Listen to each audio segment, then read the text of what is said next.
Hello my dear friends, once again most welcome everyone. एक बार फिर से आप सभी दोस्तों का आज के हमारे इस डेली करंट अफेयर के सेशन में स्वागत है। दोस्तों आज है 28 फरवरी 2022। चलिए शुरू करते हैं आज का हमारा करंट अफेयर। जितने भी हमारे दोस्त हैं, most welcome all my dear students, all my dear friends. और आज का आपका करंट अफेयर का सेशन, जिसमें आप लोग जितने भी आपके दोस्त हैं सारे लोगों को एक बार इन्वाइट कर दीजिए दोस्तों, और एक बार सेशन को जितना हो सके उतना शेयर कर दीजिएगा। जिन्होंने लाइक नहीं किया सेशन को लाइक कर दीजिएगा। फिर हम लोग शुरू करते हैं आज का हमारा सेशन। चलिए आइए शुरू करते हैं 28 फरवरी 2022 का करंट अफेयर। याद रखिएगा, हम होंगे कामयाब एक दिन लाइफ में, चाहे जितनी मुश्किलें हों। अगर आपके अंदर अपने लक्ष्य के प्रति हौसला है, आपके लक्ष्य के प्रति डेडिकेशन है, तो आप एक दिन कामयाब जरूर होंगे, ये निश्चित है। कामयाबी में वक्त लग सकता है, लेकिन कामयाबी निश्चित है दोस्त, बशर्ते आपको अपने एम से डाइवर्ट नहीं होना। You are not to deviate from your aim. और वो दिन जरूर आएगा जिस दिन आप ये कामयाब होंगे। निराश होने की ज़रूरत नहीं है। जितने भी हमारे दोस्त हैं, हमारे साथी हैं, काफ़ी सारे ऐसे लोग होते हैं जो परेशान हो जाते हैं, कई सारी गलतियां कर बैठते हैं, कई सारे गलत फैसले ले लेते हैं। उनसे यही हमारा रिक्वेस्ट है कि दिन सबका आता है, बस वेट करने की ज़रूरत है। अपने काम में लगे रहिए, मन से पूरे दिल के साथ अपने लक्ष्य के प्रति लगे रहिए। कामयाबी निश्चित है, ये श्योर है। ठीक है, आइए बढ़ते हैं आज के हमारे सेशन में। और याद रखिएगा, हर कोई कामयाब होगा, बशर्ते आपका जो लक्ष्य है, आपका जो एम है वो क्लियर होना चाहिए, और आपका जो मेहनत है वो डेडिकेशन के साथ होना चाहिए। ठीक है, चलिए आइए शुरू करते हैं डियर हमारा आज का सेशन। और पहला क्वेश्चन आपके सामने है, मोस्ट इंपॉर्टेंट क्वेश्चन है, स्विफ्ट क्या है?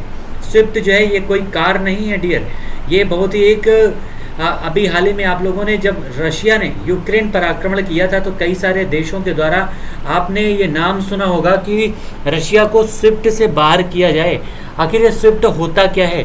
ठीक है, तो स्विफ्ट जो है एक प्रकार का कम्युनिटी है डियर, एक बैंकों का कम्युनिटी है।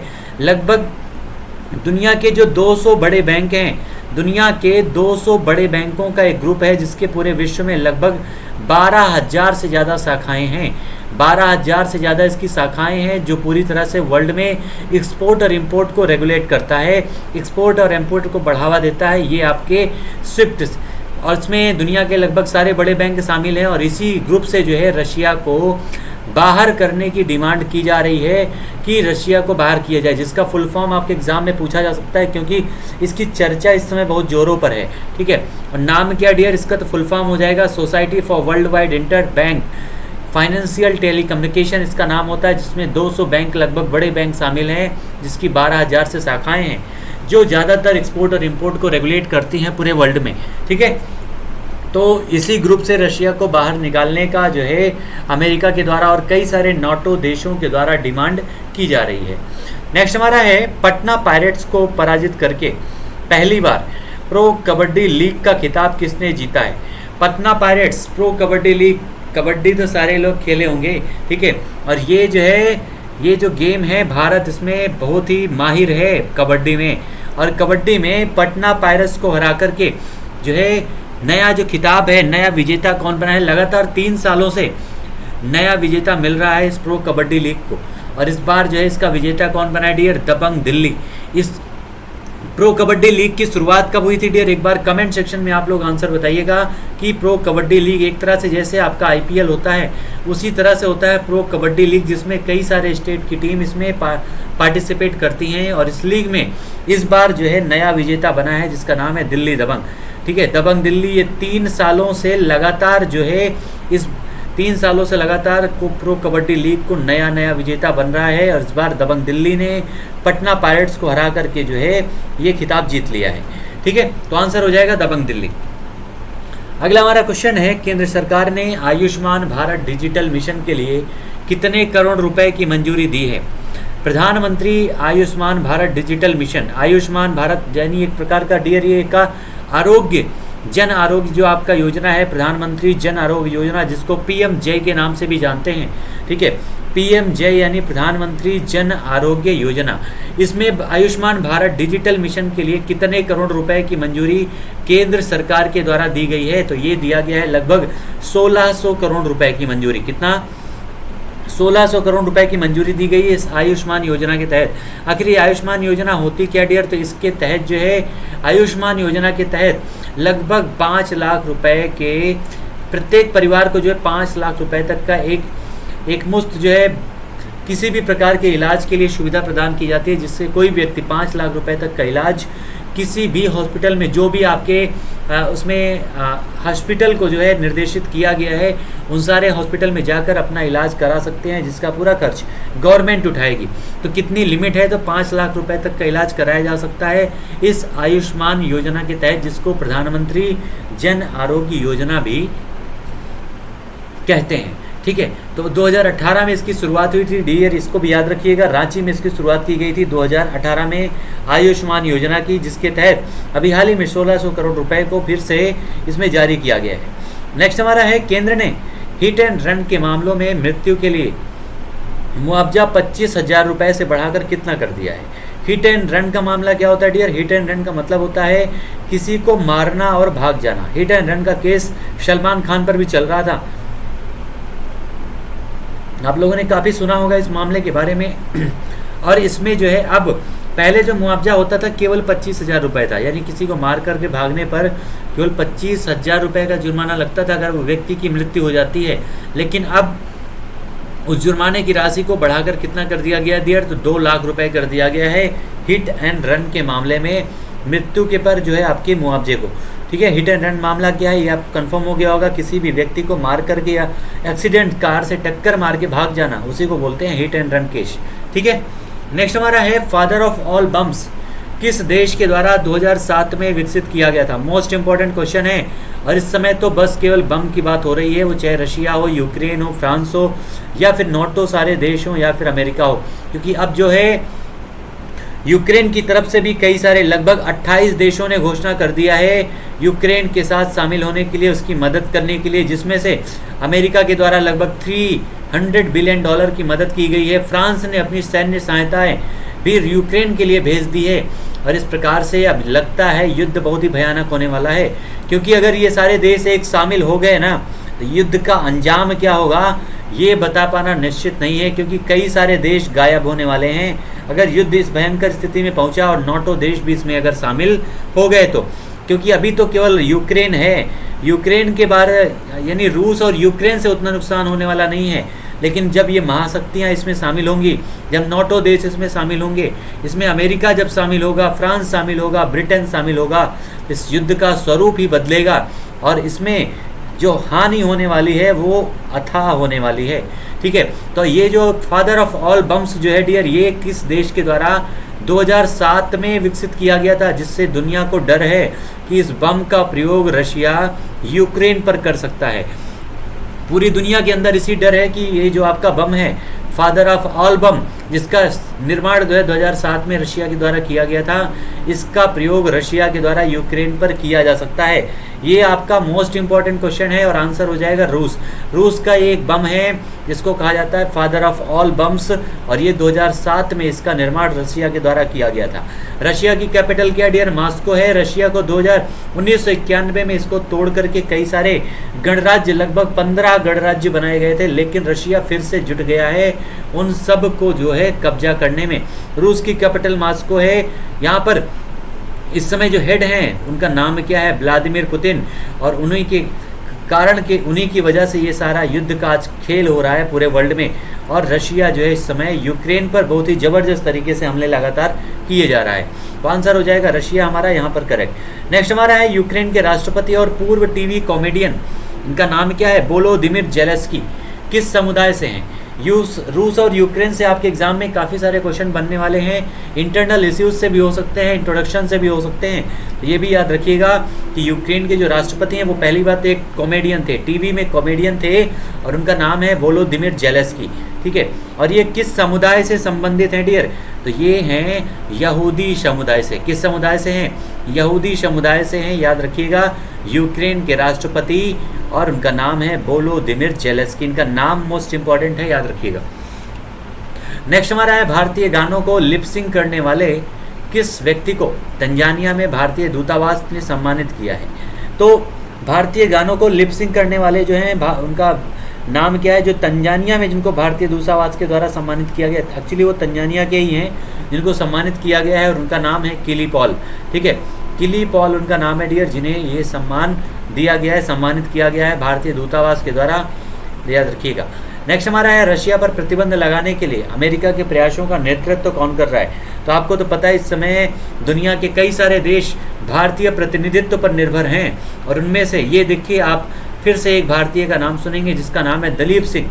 मोस्ट इंपॉर्टेंट ये क्वेश्चन आपके एग्जाम में बनने वाला है, क्योंकि जब भी अमेरिका में किसी पद पर किसी भारतीय की नियुक्ति की जाती है तो क्वेश्चन आपके एग्जाम में जरूर आता है, और ये आपका मोस्ट इंपॉर्टेंट इशू है जिसमें रूस पर अमेरिका के द्वारा जो भी प्रतिबंध लगाए जा रहे हैं उस ग्रुप का नेतृत्व कौन कर रहा है, लीडिंग किसके हाथों में है, लीडर कौन है। तो उसका नाम है दिलीप सिंह जो एक भारतीय हैं। ठीक है, यहाँ के तो उपराष्ट्रपति भी भारतीय हैं, कमला हैरिस जो एक भारतीय मूल की महिला हैं जो इस समय अमेरिका के उपराष्ट्रपति हैं, और ब्रिटेन का अगला बनने वाला जो प्रधानमंत्री है वो भी एक भारतीय होगा, ऐसी उम्मीद है। तो आंसर हो जाएगा दिलीप सिंह हमारे इस क्वेश्चन का, यो एक भारतीय है। नेक्स्ट हमारा है nice blaze and mismatch के नाम से अपनी वार्षिक फ्रंटियर रिपोर्ट ठीक है, कॉन्सिडियर वार्षिक फ्रंटियर जो आपकी रिपोर्ट है 2022, ये किसके द्वारा जारी की गई है। नाइस ब्लेज एंड मिसमैच नाम से अपनी वार्षिक फ्रंटियर रिपोर्ट्स 2022 किसके द्वारा जारी की गई है डियर। तो ये जारी किया गया है UNEP के द्वारा। ठीक है, UNEP क्या होता है dear, United Nation Environment Programme के तहत जिसकी स्थापना कब की गई थी, एक बार कमेंट सेक्शन में आप लोग छापिएगा। UNEP जो एक प्रकार के इन्वायरमेंट को रेगुलेट करने का काम करता है, दुनिया भर में इन्वायरमेंट से संबंधित समस्याओं को समाधान करने का काम करता है UNEP। ठीक है, यूनाइटेड नेशन इन्वायरमेंट प्रोग्राम, और ये जो है आपका इसकी स्थापना कब की गई थी, कमेंट सेक्शन में आंसर बताइएगा। इसी के द्वारा नाइस ब्लेज एंड मिसमैच नाम से एक अपनी वार्षिक फ्रंटियर रिपोर्ट पेश की गई है। ठीक है, आंसर हो जाएगा UNEP। अगला हमारा क्वेश्चन है सरकार के द्वारा राष्ट्रीय साधन सह मेघा छात्रवृत्ति को कितनी अवधि के लिए बढ़ा दिया गया है।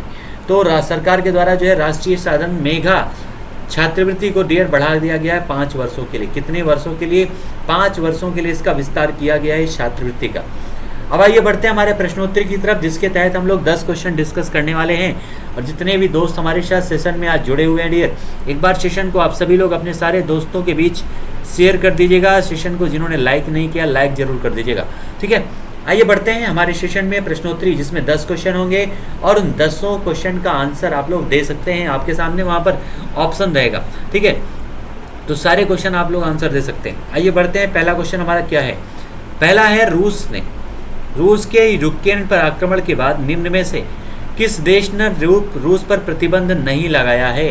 रूस ने जब भारत यूक्रेन पर आक्रमण किया है तब से कई सारे देश उस पर प्रतिबंध लगा चुके हैं, लेकिन कौन सा देश है जिसने उस पर प्रतिबंध नहीं लगाया है।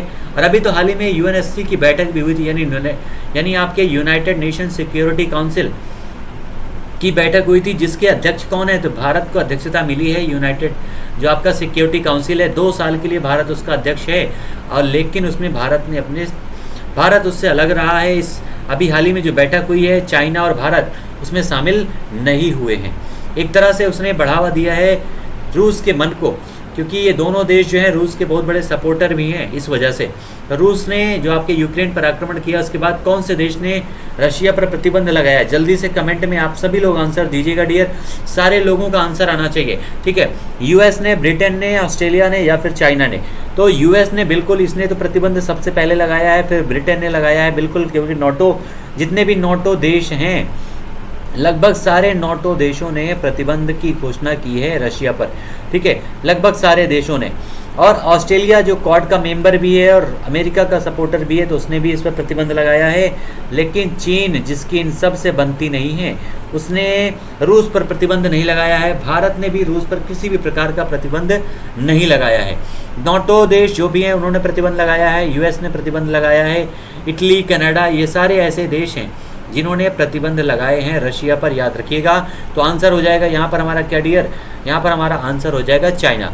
चीन के द्वारा ये प्रतिबंध नहीं लगाया गया। चीन ने खुलकर रूस का सपोर्ट भी किया है और UN काउंसिल की जो आपकी बैठक हुई थी सिक्योरिटी की, उसमें रशिया के सपोर्ट, मतलब ये रशिया के साथ खड़े होने का दावा किया गया था चाइना का, लेकिन चाइना उसमें शामिल नहीं हुआ, भारत भी उसमें शामिल नहीं हुआ था। चाइना की कैपिटल क्या डियर, तो चाइना की कैपिटल है बीजिंग। यहीं पर अभी शीतकालीन ओलंपिक हुआ था जिसमें टॉप पर रहा था नॉर्वे। ठीक है, यहीं पर चीन में एक आपकी जगह है जिसका नाम है बीजिंग, जहाँ पर एनडीबी का मुख्यालय है, यानी न्यू डेवलपमेंट बैंक, जिसकी स्थापना ब्रिक्स देशों के द्वारा 2014 में की गई थी। चाइना में ही आपकी नदी है, काफ़ी बड़ी नदी है, जिसका नाम यांगत्से सिक्यांग है। चाइना में ही एक समुदाय है जिसके बारे में हमने डिस्कस किया था, जो एक मुस्लिम समुदाय है जिस पर चीन बहुत ही ज़बरदस्त तरीके से उत्पीड़न करता है। उस समुदाय का नाम क्या है? कमेंट में आंसर आप लोग बताइएगा कि चीन में कौन सा मुस्लिम समुदाय है जिस पर चीन में उत्पीड़न किया जाता है। कमेंट सेक्शन में जल्दी से आंसर बताइएगा। अरुणाचल प्रदेश को अपना एक राज्य बताने वाला देश भी कौन सा है? चाइना है। ठीक है, नेक्स्ट हमारा क्वेश्चन है, शिक्षकों की नौकरी में 1% का आरक्षण देने का वाला पहला राज्य कौन बना है? शिक्षकों की नौकरी में 1% का आरक्षण देने वाला पहला राज्य कौन सा बना है? केरल, कर्नाटका, तेलंगाना या फिर आंध्र प्रदेश? ये पहला राज्य इसलिए डियर मोस्ट इंपॉर्टेंट है। कितने परसेंट का? तो 1% का आरक्षण दिया जाना है इसमें। और ये किसके द्वारा किया गया है? तो ये किया गया है कर्नाटक की सरकार के द्वारा। ठीक है, कर्नाटक की सरकार के द्वारा ये फैसला किया गया है शिक्षकों की नौकरी में 1% का आरक्षण। और कर्नाटक की कैपिटल क्या डियर? बेंगलुरु है, जिसको IT सिटी कहा जाता है, भारत का बगीचा कहा जाता है। उसके अलावा कर्नाटक में बंदरगाह है बेंगलुरु, ये भी याद रखिएगा। हम्पी यहीं पर है। विजयनगर साम्राज्य, जिसकी हरिहर और बुक्का नाम के 2 भाइयों ने स्थापना की थी, वो भी यहीं पर है, कर्नाटका में ही। मैसूर कहाँ पर है? तो वो भी कर्नाटक में है, याद रखिएगा। सारे पॉइंट कर्नाटका से संबंधित, आंसर हो जाएगा हमारा यहाँ पर सेकेंड, कर्नाटका। नेक्स्ट हमारा है, किसके द्वारा समीरन गुप्ता को भारत में सार्वजनिक नीति टीम के प्रमुख के रूप में नियुक्त किया गया है? किसके द्वारा नियुक्त किया गया है? कौन सी कंपनी है डियर? गूगल, फेसबुक, ट्विटर या फिर याहू? किसके द्वारा जो है? समीरन गुप्ता एक भारतीय हैं, इसलिए ये इंपॉर्टेंट है। ठीक है, किसी भारतीय को बनाया गया इसलिए इंपॉर्टेंट है डियर। गूगल, फेसबुक, ट्विटर या फिर याहू के द्वारा। तो ये जो आपके प्रमुख नियुक्त किए गए हैं, ये बनाया गया है गूगल के द्वारा। ठीक है, सॉरी, ट्विटर के द्वारा। ट्विटर के द्वारा जो है समीरन गुप्ता को भारत में सार्वजनिक नीति टीम के प्रमुख के रूप में नियुक्त किया गया है। गूगल की स्थापना कब हुई थी डियर? तो याद रखिएगा 1998 में इसकी स्थापना हुई थी। और इस समय इसके हेड कौन है? तो एक भारतीय हैं जिनका नाम है सुंदर पिचाई। फेसबुक की स्थापना कब हुई थी डियर? तो इसकी स्थापना हुई थी 2004 में।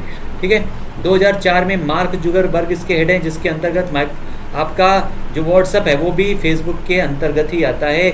याहू जो एक प्रकार का सर्च इंजन है, इसकी भी स्थापना 1992 में सबसे पहले हुई थी, जो एक प्रकार का क्या है? सर्च इंजन है याहू। सारे पॉइंट याद रखिएगा इन सारी चीज़ों से संबंधित। और आंसर हमारा यहाँ पर क्या हो जाएगा डियर? ट्विटर। ट्विटर के द्वारा ही किस भारतीय को जो है एक इसका हेड नियुक्त किया गया था? एक बार कमेंट सेक्शन में आप लोग बताइएगा, क्योंकि करंट अफेयर से संबंधित है और उसको हमने डिस्कस भी किया है। किस भारतीय को ट्विटर का हेड बनाया गया था? यानी आप देखेंगे ज़्यादातर जगहों पर आपको भारतीय ही मिलेंगे किसी भी कंपनी के हेड के रूप में, वो चाहे ट्विटर हो, वो चाहे गूगल हो या फिर आपका माइक्रोसॉफ्ट हो, सारी जगह पर। ठीक है, तो आंसर हो जाएगा ट्विटर।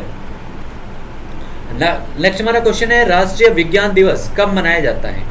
तो राष्ट्रीय विज्ञान दिवस कब मनाया जाता है डियर? 27 फरवरी को, तो 28 फरवरी को, 12 फरवरी को या फिर 4 फरवरी को? तो राष्ट्रीय विज्ञान दिवस ये आपका मनाया जाता है डियर कब? 28 फरवरी को। ठीक है, 28 फरवरी को इसको सेलिब्रेट किया जाता है, 28 फरवरी को।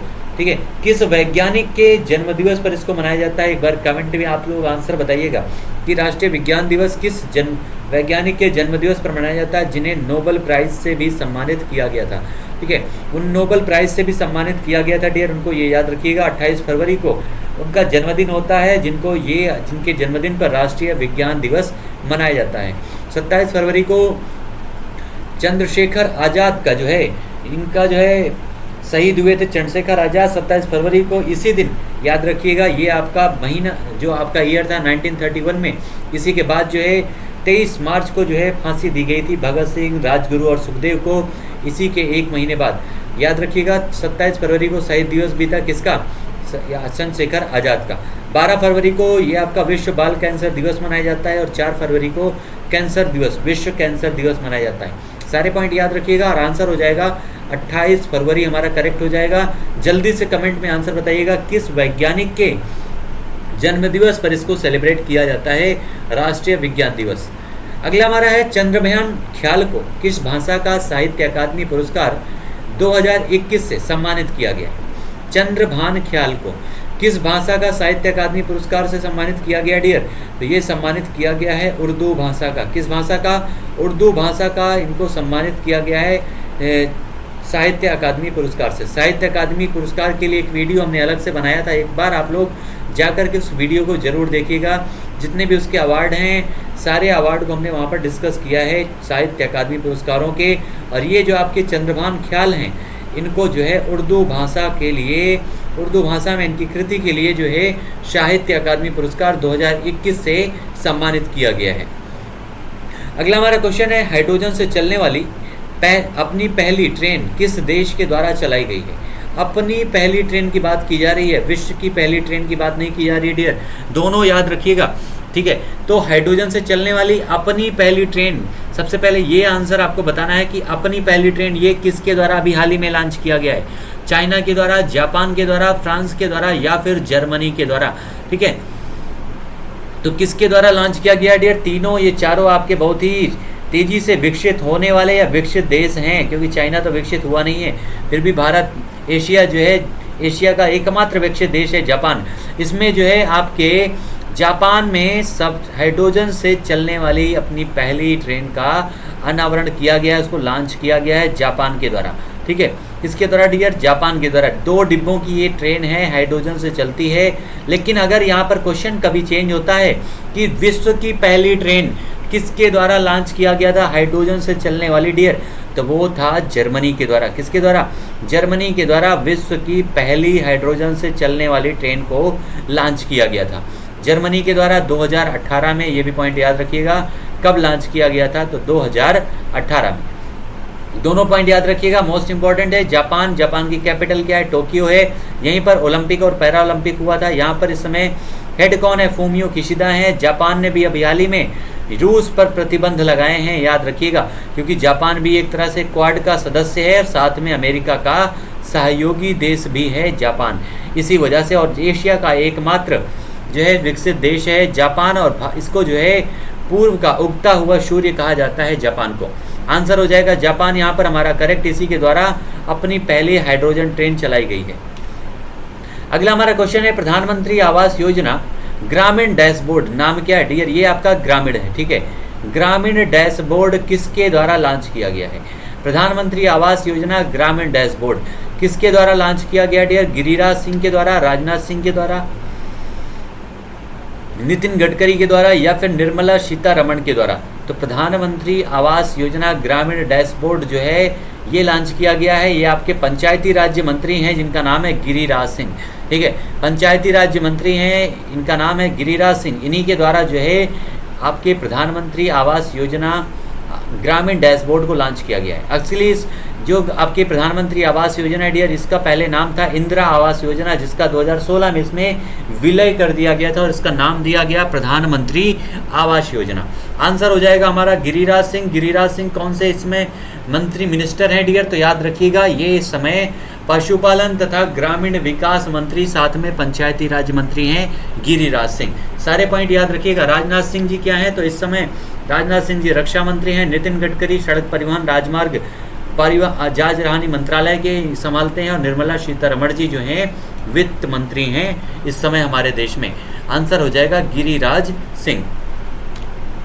अगला हमारा क्वेश्चन है, खैबर बस्टर मिसाइल का अनावरण किस देश के द्वारा किया गया है? जल्दी जल्दी कमेंट में आंसर आना चाहिए सारे दोस्तों का, सबका कमेंट में आंसर आना चाहिए डियर, ठीक है। खैबर बस्टर मिसाइल का अनावरण किस देश के द्वारा किया गया है? किस देश के द्वारा किया गया है खैबर बस्टर मिसाइल का अनावरण? चाइना के द्वारा, रूस के द्वारा, यूक्रेन के द्वारा, ईरान के द्वारा? छोड़ दीजिए मिसाइल, जितने लोगों के पास है मिसाइल सब लोग जो है आंसर दे दिएगा। मिसाइल की तरह आंसर आना चाहिए सभी लोगों का। खैबर बस्टर मिसाइल का अनावरण किस देश के द्वारा किया गया है? तो सारे देश अपने हथियारों की होड़ में एक तरह से फिर से लग गए हैं पूरी दुनिया में, वो चाहे ईरान हो, वो चाहे चाइना हो या रशिया हो या फिर यूक्रेन हो। तो आंसर क्या हो जाएगा डियर हमारा? चीन, रूस, यूक्रेन या फिर ईरान? तो खैबर बस्टर जो मिसाइल है ये अभी हाल ही में लॉन्च किया गया है ईरान के द्वारा, ठीक है। ईरान के द्वारा लॉन्च किया गया है। इस खैबर बस्टर मिसाइल की जो रेंज है लगभग 1500 किलोमीटर की है, जो इजराइल के बॉर्डर तक को कवर करती है, जो उसका ईरान का लक्ष्य है, जो उसका नज़दीकी दुश्मन है ईरान का। ठीक है, तो आंसर हो जाएगा ईरान हमारा यहाँ पर करेक्ट। ईरान की कैपिटल क्या है? तेहरान। और इस ईरान जो है ये भी एक तरह से रशिया के गुट में शामिल है। किसके गुट में डियर? रशिया के गुट में शामिल है, क्योंकि ईरान के साथ में ईरान, चीन और रूस ने अभी हाल ही में कैस्पियन सागर में युद्धाभ्यास भी किया था। ठीक है, नेक्स्ट हमारा है राजस्थान के बाड़मेर में मिले तेल के भंडार को क्या नाम दिया गया है? राजस्थान में अभी हाल ही में बहुत ही बड़ा जो है तेल का एक भंडार खोजा गया है। कहाँ पर है ये याद रखिएगा, बाड़मेर में। ठीक है, किसके द्वारा खोजा गया है तो ये भी याद रखिएगा, वेदांता ग्रुप के द्वारा खोजा गया है। ये बाड़मेर डिस्ट्रिक्ट में है राजस्थान के। और इस तेल भंडार को क्या नाम दिया गया है? काली, दुर्गा, सरस्वती या फिर वैष्णो, क्या नाम दिया गया है राजस्थान के इस तेल के भंडार को डियर? जल्दी से कमेंट में आंसर सभी का आना चाहिए। ठीक है, तो आंसर क्या हो जाएगा डियर? यहाँ पर इसका आंसर हो जाएगा दुर्गा। ठीक है, दुर्गा करेक्ट आंसर हो जाएगा हमारे इस क्वेश्चन का। राजस्थान के बाड़मेर में तेल के भंडार को नाम दिया गया है दुर्गा। नेक्स्ट हमारा क्वेश्चन है, किस राज्य पर परिसीमन आयोग का कार्यकाल 2 महीने के लिए बढ़ा दिया गया है? परिसीमन आयोग क्या होता है डियर? तो ये आपका एक प्रकार का आयोग होता है जो किसी भी राज्य में लोकसभा, विधानसभा जो सीटों की निगरानी के लिए क्षेत्र का जो है डिवीज़न करती है, क्षेत्रों का विभाजन करती है। और ये काम इस समय चल रहा है जम्मू और कश्मीर में। कहाँ पर? जम्मू और कश्मीर में इस समय परिसीमन आयोग की जो बैठक है वो चल रही है। लगातार उन पर संशोधन किया जा रहा है और 2020 में इसका गठन किया गया था जम्मू कश्मीर पे परिसीमन आयोग का। और उम्मीद है कि इस बार जो आपकी नई परिसीमन आयोग में जम्मू में सीटें बढ़ने वाली हैं। अभी तक 107 सीटें हैं जम्मू और कश्मीर में और अभी की संख्या बढ़कर होने वाली है लगभग 114 होने वाली है इसकी संख्या बढ़कर परिसीमन आयोग के हिसाब से। लेकिन इसका कार्यकाल 2 महीने के लिए बढ़ा दिया गया है। तो आंसर क्या हो जाएगा डियर? जम्मू कश्मीर हमारा करेक्ट आंसर हो जाएगा, क्योंकि इस परिसीमन आयोग के आने के बाद भी, परिसीमन आयोग के जो भी रिपोर्ट होगी उसके आधार के उसको देने के बाद ही, उसको लागू करने के बाद ही जम्मू कश्मीर में पुनः चुनाव कराने की प्रक्रिया संपन्न की जाएगी। तो आंसर हमारा जम्मू कश्मीर। कैपिटल क्या है? श्रीनगर है इस जम्मू कश्मीर की कैपिटल, जिसे 2019 में यूनियन टेरिटरी बनाया गया था। मनोज सिन्हा जी यहाँ के क्या हैं डियर? इस समय उपराज्यपाल हैं जम्मू कश्मीर में। नेक्स्ट हमारा क्वेश्चन है, मन्नार की खाड़ी में सुरक्षा बढ़ाने के लिए किस राज्य के द्वारा मरीन एलिट फोर्स का गठन किया गया है? मरीन एलिट फोर्स का गठन किस राज्य के द्वारा किया गया? ये कोई केंद्र सरकार की फोर्स नहीं है, ये राज्य सरकार के द्वारा एक फोर्स का गठन किया गया है।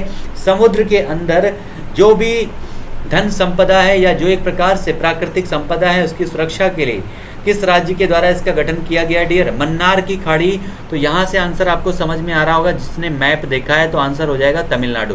ठीक है, तमिलनाडु के द्वारा जो है आपके मन्नार की खाड़ी में जो एक तरह से समुद्री धन संपदा है, जो वनस्पति हैं, उनके संरक्षण के लिए जो है मरीन एलिट फोर्स का गठन किया गया है तमिलनाडु की गवर्नमेंट के द्वारा।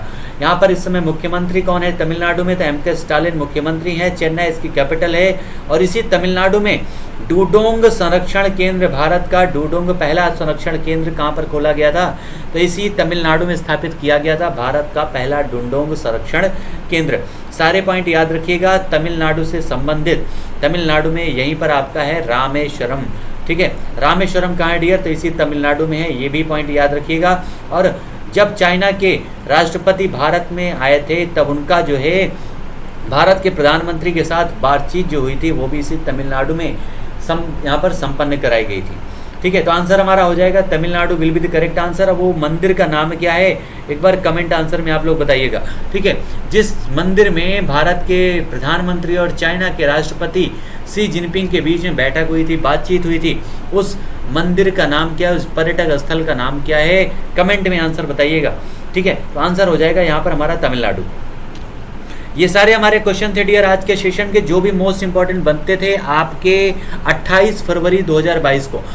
एक बार सेशन में आप सभी लोग कमेंट करके बताइएगा आज का सेशन कैसा लगा आप लोगों को। और जिन्होंने सेशन को अभी तक लाइक नहीं किया डियर, लाइक जरूर कर दीजिएगा, ठीक है। और शेयर जिन्होंने नहीं किया शेयर कर दीजिएगा। लाल वाली जो बटन है सब्सक्राइब का बटन दबा दीजिएगा, साथ में बेल आइकन भी, क्योंकि आपको सारी नोटिफिकेशन आसानी से मिलती रहे, ठीक है। तो इसी के साथ आज का सेशन हम लोग समाप्त करते हैं। मिलते हैं फिर से अगले सेशन में नए टॉपिक के साथ में, नए नए क्वेश्चन के साथ में। तब तक आप सभी लोगों को थैंक यू सो मच। पढ़ते रहिए, मस्ती के साथ एंजॉय कीजिए। Thank you so much all my dear students.